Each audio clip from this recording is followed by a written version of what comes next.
Happy Friday, Hornets, and welcome back to the Hornet Headlines. I'm Blake Hawkins. And I'm Laura Shar. Our top story this week will be the art show. The art show will be in the library on the 21st. Our correspondent is Kennedy, standing by with Christian Ammerman for more info. Kennedy? Christian, when is the art show and what kind of things will be in it? The art show is April 21st, all day basically, and we have 5 schools participating, and you can enter things such as drawings, paintings, audiovisual, computer graphics, pottery, and things like that. All right, and when can students come down to see it? Students can come down to see it only during their lunch period. We don't want any other students in the library at that time. All right, thank you. Back to you guys. Thanks, Kennedy, and good job to everyone involved in the art show. Our next story is about our drama department's production of The Miracle Worker. That's right, our students have been working hard and practicing for weeks in order to prepare for the opening night. Standing by with Miss Upton Tyner as well as some of the cast to talk about the show is Belle. Belle? I think it's going pretty good. As good as can be expected. We practiced a lot last night.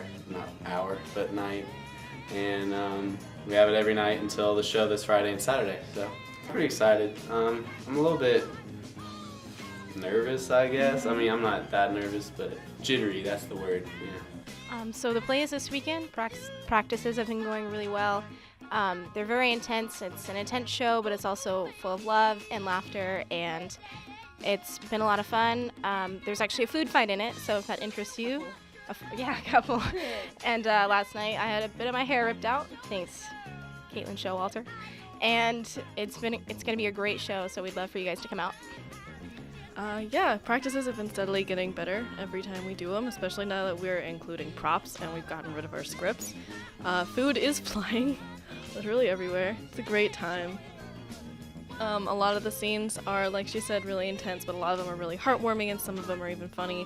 It's a show that's got a little bit of everything, and we can't wait to perform it. Thanks, Belle. Next up, we'll be taking a short break to hear a message from 2 members of FBLA, Trace Tobin and Isaac Rivera, who recently placed first at state. Take it away, guys. What's up, guys? We just got back from Topeka. We're taking a lot of people to nationals. That's not important. What is important is our dear friend Dipsky the Crab. Dipsky was he's a true hero. He was in the fountain for a while. Trace bought Dipsky. Miss Rudder, Imtut, we bought the crab. We put it in the fountain.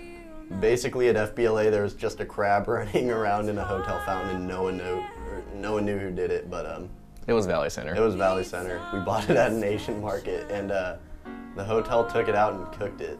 Yep, he brought out a bucket and some tongs and handed it to a cook. So while being state champions is cool and all, we're really here to bring awareness to our poor friend Dipsky the Crab. We want to honor the legacy of Dipsky. This win wasn't for us, it was for Dipsky.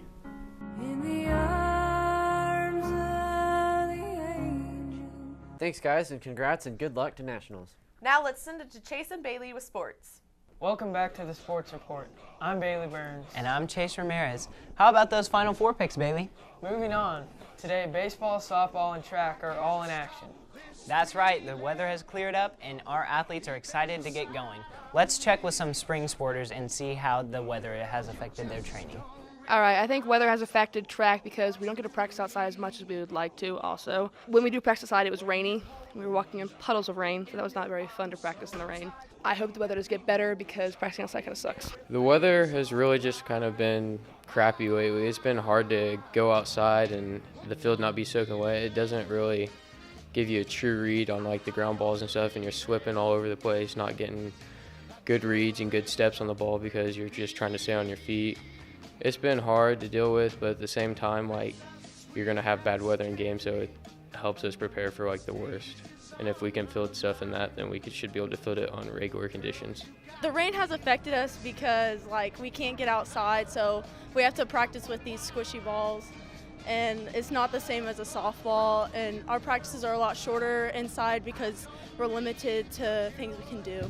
In other sports news, the girls soccer team, boys golf team, and boys tennis team are all off to great starts. Varsity tennis finished second at Emporia. The girls soccer team dominated El Dorado 10-0. and the boys golf team has done a nice job dodging the lightning so far on the practice course. As always, follow vCenter Sports on Twitter for all activities, updates, and articles. That's all for this week. I'm Chase. And I'm Bailey. See you next time. Thanks, guys. That's all for this week, Hornets. Thank you, Valley Center. Stay classy.